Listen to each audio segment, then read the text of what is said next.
What's it like?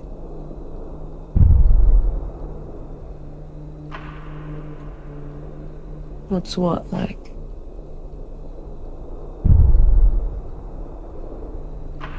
I never had anybody die. Scary. And it goes on. What do you mean?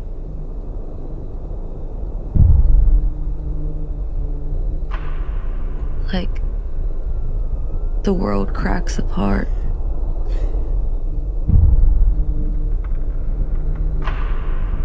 You fall into this hole.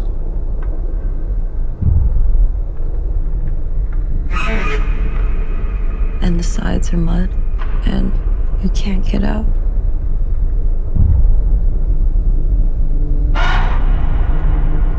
You wonder where they are. And you wonder what it would be like if you were there too. Perfect. Hi, Lucy and Chris. It's Alistair from Zavvi in the UK. A pleasure to be chatting with you today. Nice to see you. Hi, Alistair. So before we jump into the film, I just want to ask as an icebreaker, have either of you had any supernatural experiences in real life before? I've certainly spent a long weekend in a house in the country that was very much alive, that had a lot going. Let's just say it's a long story, but there was a lot going on at night in this house. Yeah. He went out of his way to go and have a lot going on in the house. Yeah, we heard about this place, so we all, as in college, went and spent our spring break at a haunted house rather than going to the beach. Wow. Yeah, rather you than me. Yeah. Yeah, exactly. So, I mean, jumping onto the film, I mean, you're of course both parents. So I just want to know, when reading this script, did it initially tap into any anxieties either of you have as parents, seeing your kids grow up? I mean, I think when your kids are growing up, you're also growing up because you're learning so much from them. And I didn't know that some of the things that are in the movie could be possible. And it's sort of, in some ways, that's the most terrifying part. And luckily, our kids in the movie made good choices.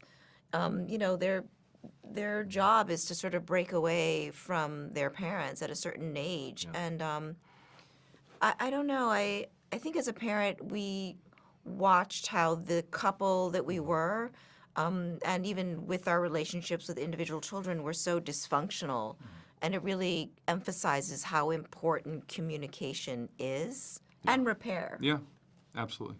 The terrifying aspect of this movie is disconnection in all different forms, the most profound of which being the disconnection of death, right? And there's this presence living in this house. But to have all of that going on and to feel disconnected from your wife or to feel disconnected from your son or whoever it is everyone watching can relate to those disconnections and how terrifying that feels. I mean, of course, you know, seeing a marriage break down on screen in sort of such a grounded way within a fantastical horror movie, you know, that is relatable. But I mean, do either of you think that your characters have sort of bigger issues beneath the surface than what immediately jumps out at people? I mean, I think there's a lot of secrets, and there's a lot of fear, and there's a lot of, I guess, trust that is not happening between them. And I think that if her character, you know, with Rebecca, if she felt like she could confide in him, I mean, there could be a way forward. But because she's got, you know, her son that she favors clearly, it's hard because she feels like she's on her own, and so he feels on his own too. So it's quite lonely. I think they're very lonely together. Yeah.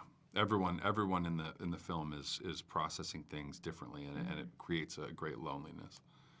Lucy, I saw that you previously referred to the shoot as being like a weird reality TV show. Essentially, you just thrown in at the deep end, and Steven was just chasing everybody around with a camera, essentially. If you like Below Deck, you'll love Presence. Well, I think it's because it's in some ways the camera is very voyeuristic.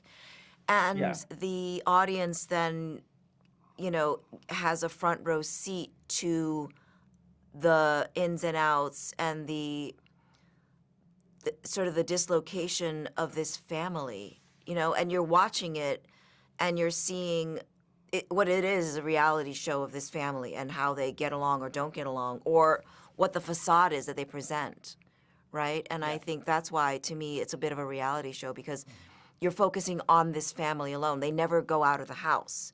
You know, maybe they're on the phone, but you don't know who they're talking to. And I think that's the feeling of what I believe what reality shows are. I don't actually watch any reality shows, but I'm guessing that's what it is, right? And the intimacy that the audience has with the characters, whether they like them or not. Right. Yeah, well, firstly, Lucy, watch The Traitors. That's great reality television. Secondly, in terms of like filming this way, this must be completely new learning curve for both of you. You know, no matter how many films you've been on, you can't have done a project like this before. So I just want to know, what was the sort of the biggest learning curve of this experience? I mean, the biggest learning curve was the perspective from which this camera was operating, and the idea that there was not going to be any edits, any cuts, any close-ups, none of that. And so, for anyone who doesn't know, Steven shot this film on a 14 millimeter wide lens, which is essentially a 180-degree view of a room. So you were always on camera. And at the end of the first day, I was trying to figure out how this was all going to work logistically, because we'd never worked like this. We probably will never work like this again, because this is such a specific vision. But I had to go look and be like, Steven doesn't have a lot of monitors on set. And I'm like, can you just show me what we're looking at? Because I don't understand. How am I on camera? And I had to look and see, oh, okay, we are going to live in this house, and Steven is going to follow us around and film it. And it was definitely a different experience. Well, guys, it's been a pleasure chatting with you both. The film was unforgettable, and I'm terrified to be alone in my own house. Oh, good. But yeah, no, congratulations again. A pleasure having this chat with you. Thank you so much. Thank you very much.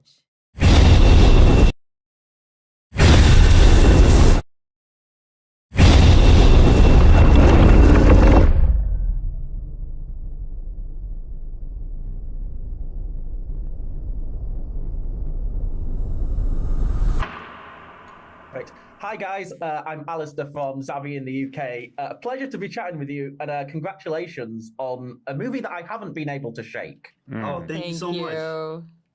So I just want to start, because I've been told I'm your first interview of the day, so what better way to break the ice than to ask, fitting for this movie, have any of you had a supernatural experience before? I think we actually had them on our set, you know, like in the hotel room for sure. You know, undecided whether they were pranks on Kalina between me and Eddie. Yeah, who's to say? Who's really to say? There definitely was some knocking on some doors at past midnight. Yes, I experienced some supernatural activities, and I made the mistake of telling these guys, so they started pranking me, and I don't know, it just kind of blurred into one. Yeah. I did have really creepy dreams, though. Yeah, me too. I was fine, mostly.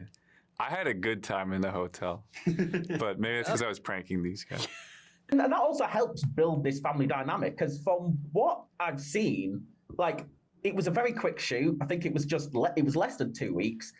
Lucy Liu described it as just being like a weird reality show as well. So, I mean, did you have much of a chance before filming to sort of work together to sort of build your dynamics, or were you just thrown entirely into the deep end? I feel like it was a little bit of both. Like, we were thrown into the deep end, and then we had a wonderful dinner that Steven all invited us to. And then that was a great we were moment. like, okay, we got to get together in our own time, and and then it just happened very naturally, I think. Kalina, I mean, this is a story. It's about grief and ghosts, but I mean, without trying to spoil anything, I mean, would you say it also sort of captures a lot of anxieties that sort of teenage girls and young women have in our current moment? Totally. I mean, she's at that very sensitive age where she's still trying to figure out herself, and she's navigating through this intense period of her life where she's trying to deal with trauma, and obviously a lot of things happen to her throughout the story that I think I hope a lot of girls don't have to relate to it, but unfortunately some can. And yeah, it also just sheds light on that. And I think, it's a big world, and when you're damaged and trying to find yourself, you're vulnerable. And she's definitely struggled with that. And West, just sort of jumping off on that, I mean, your character has demons too, which I'm not going to go into in detail. I mean, that must have been a very intense headspace to go into. Oh, absolutely. I think that David and Steven laid the groundwork beautifully for them to, sort of us to jump in and really find what connects with us in our own life and how we can tap into those really hurt characters. And I think that's how, honestly, Chloe and Ryan's character really found each other and found that bond. We were able to connect with each other because it's always better to go through, when you're going through anything, to go through it with someone, with a friend, to feel like you're not alone. Because I feel like with both of our characters, it can be so isolating. This movie is a very isolating movie, especially if you are the presence. And so I think finding each other and having people to sort of lean on is the best medicine. Eddie, if I'm not mistaken, this was your first screen acting role. Yes. So, Yeah. I mean, for a movie sort of this unconventional, I mean, what was the biggest learning curve for you? I think probably the aspect that everything is shot in one take. So it's not like a typical thing like, I did in film school where you get coverage opportunities where if you mess up a line, like you can just go back, retake it, and then the other person gets their opportunity to tell their side of the story. This was, the camera starts rolling, Steven's going around with the camera, and you just kind of have to be on. You kind of have to make it work. Because if you mess up the take, if you kind of like screw up a line or you don't kind of get there emotionally, then the entire take is messed up. Everybody else's take is messed up. So there's a lot of pressure, but I think that was really valuable to learn from. Yeah, well, that's my time. A short but sweet, and a pleasure chatting with you. The film, again, has made me terrified to be alone in the house. So, Thank you so much. Thank you so much for chatting with us. Congratulations. Thanks again.